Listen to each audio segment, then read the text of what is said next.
In the context of liberal democracies, executive pardons are characterized as heads of state pardoning or forgiving individuals who are proven guilty of committing crimes. On side affirmative, we believe that this practice is wrong for two reasons. Firstly, we think that you are fundamentally suggesting that there are people above the law. Secondly, we think that this highlights the differences that exist between individuals who have less access to resources and the rich elites who have the ability to, have so many connections. More than that, we think that this incentivizes or decharacterizes the value of the basic guarantee of equality under the law. Because when you're under a court of law, individuals both already have the ability to prove their cases. That's why some individuals can argue about how sodomy isn't evil. More than that, on the affirmative side, we think that this is different from things like plea bargainings or peace deals between groups, because these are things that occur prior to conviction,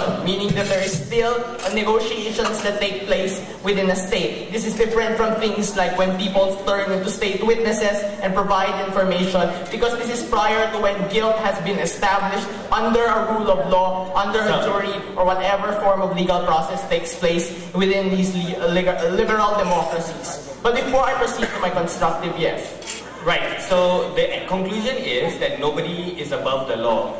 How does that change if the conclusion is that the harm was the same amount and the same degree? Well, sir, if you let me go on to my constructive, I will be able to answer that, but thanks for raising the POI. Firstly, in terms of the principle, we think there is a violation of the equality of the law. Because the point when a conviction is established is that crimes have already taken place. There is due process that happens. More than that, if these individuals who have been convicted of crimes feel that no due process has been served, then they have the option to appeal. And we think that that's particularly important. Why? Because when crimes have been established, victims have been hurt, and damage has been established to society. And to great extent, we don't think that this damage is undoable. No, thank you. That's why there is a uniform application or a belief in the systems of law. This is why people have confidence in law structures, because law structures are supposed to give them justice for the crimes that were done unto them. And we don't think that pardons necessarily highlight that value, because you're already saying that yes, to some extent we can forgive the crimes that were committed. So we don't think that does any justice to victims. No, thank you. But how do pardons work? That will respond to your POI. We think powerful individuals have more premium, have a greater ability to access this option. Why do we think this is so? Because usually powerful individuals, let's say, mobilize support or lobby from governments, say for example, or governments to pardon them. So we think to some extent, no thank you, what this does is that it privileges an elite within society. Like if I'm a poor person arguing for a pardon, it's less likely for the government to believe me because I have less influence in society. We point you to examples of, say, the current Prime Minister of, say, Thailand, and when she tried to pardon her brother, and how that brought riots within the country. We think to some extent that highlights the significance, the difference that takes place in society. But on a third level of argumentation, we think what this does is that it already highlights how certain individuals can access the rule of law and how you can undo the harms that were done to the victim. But more than that, onto my second level of argumentation. We think that it entrenches that the justice system can be accessed more so by the rich. To some extent, we think it's unfair to say, we think to some extent it's unfair that it creates this culture of impunity because it highlights the idea that if you have connections, then you're more likely to get away with the crimes that you commit. And to that extent, it's bad for these victims because now you're saying that every time I'm able to bring a person